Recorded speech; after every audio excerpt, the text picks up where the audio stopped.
اتارنے کے لیے مزید قرض لیا جا رہا ہے۔ آئے روز ملکی شرح نمو بڑھنے کے اعداد و شمار کا گورکھ دھندا عوام کو مطمئن کرنے کے لیے ان کے سامنے پیش کیا جا رہا ہے، لیکن عام آدمی کو ان اعداد و شمار سے کیا غرض، جبکہ اس کے بچوں کے پاس اعلیٰ تعلیم، بہتر روزگار، بہتر علاج معالجہ اور اچھی رہائش کے مواقع موجود نہیں ہیں۔ مہنگائی کا جن اس قدر بے قابو ہو گیا ہے کہ بڑھتی ہوئی مہنگائی نے اس کے گھر کے چولہے کو ٹھنڈا کر دیا ہے۔ مہنگائی روز بروز بڑھتی جا رہی ہے، لیکن اس کی تنخواہ اتنی نہیں بڑھتی۔ ملکی اشرافیہ کی تنخواہیں اور ان کے بینک بیلنس میں تو آئے روز اضافہ ہوتا ہے، لیکن ایک دہاڑی دار، مزدور، حاری، کسان، سرکاری ملازم کی جب باری آتی ہے تو کہا جاتا ہے کہ خزانہ خالی ہے۔ اسلام آباد میں سرکاری ملازمین کے احتجاج کے نتیجے میں وفاقی سرکاری اداروں کے ملازمین کی تنخواہ میں 30 سے 35% اضافے کا اعلان کیا گیا ہے، لیکن اس اعلان کردہ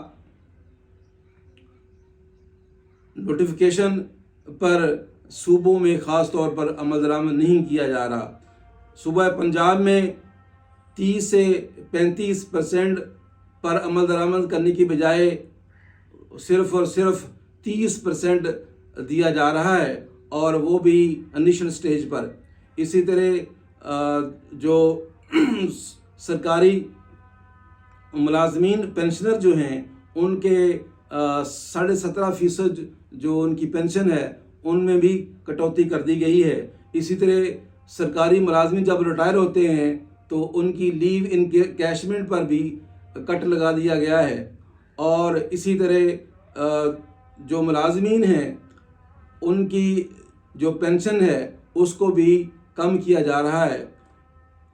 اسی طرح ہمارے ملک میں اسی طرح کا نظام رائج ہے۔ جب تک ملک میں یکساں نصاب تعلیم نہیں ہوگا تب تک طبقاتی تقسیم بڑھتی چلی جائے گی۔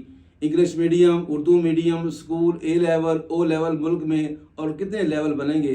ہمارے معاشرے میں پہلے ہی بہت زیادہ تقسیم ہو گئی ہے، برادری ازم کی بنیاد پر، امیر غریب کی بنیاد پر، صوبوں اور علاقوں کی بنیاد پر، زبان اور کلچر کی بنیاد پر، فرقہ واریت کی بنیاد پر، بیوروکریٹ اور ماتحت کی بنیاد پر، صنعت کار، سرمایہ دار اور مزدور کی بنیاد پر، جاگیردار کسان اور حاریوں کی بنیاد پر یہ معاشرتی، سماجی، انتظامی، مذہبی منافت ہمارے لیے نئے شگون نہیں ہے۔ اب حالات کا تقاضا یہی ہے کہ ہمیں ہر قسم کی منافت کو چھوڑ کر نظریہ پاکستان کی بنیاد پر ایک قوم بننا ہوگا۔ اس لیے کہ گھر کے چند افراد ہوں وہاں پر ناانصافی شروع ہو جائے تو وہ گھر نہیں چلتا۔ ایسے حالات میں ملک کو کیسے چلایا جا سکتا ہے؟ اس لیے میری ملک کی مقتدر قوتوں سے گزارش ہے کہ پاکستان کو صحیح معنوں میں اسلامی، جمہوری، فلاحی ریاست بنانے کے لیے اپنا کردار ادا کریں، اور عوام الناس سے بھی گزارش ہے کہ وہ اپنے فرائض منصبی کو پہچانتے ہوئے اپنا اخلاقی اور قانونی کردار ادا کریں، اس لیے کہ یہ ملک ہمیں کسی نے پلیٹ میں رکھ کر پیش نہیں کیا۔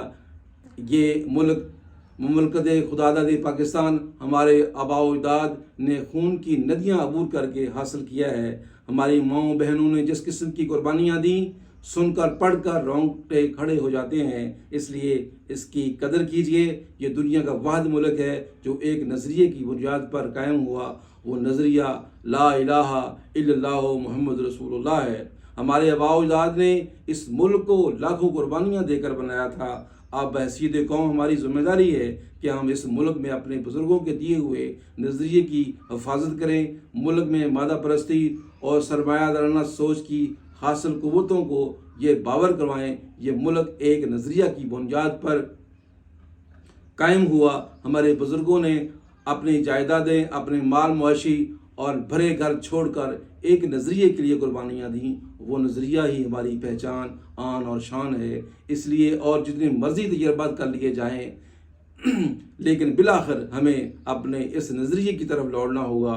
اس لیے کہ اسلام کا عادلانہ نظام رائج کیے بغیر ملک میں ناانصافی، جہالت اور غربت کا خاتمہ ممکن نہیں۔ السلام علیکم ورحمۃ اللہ وبرکاتہ۔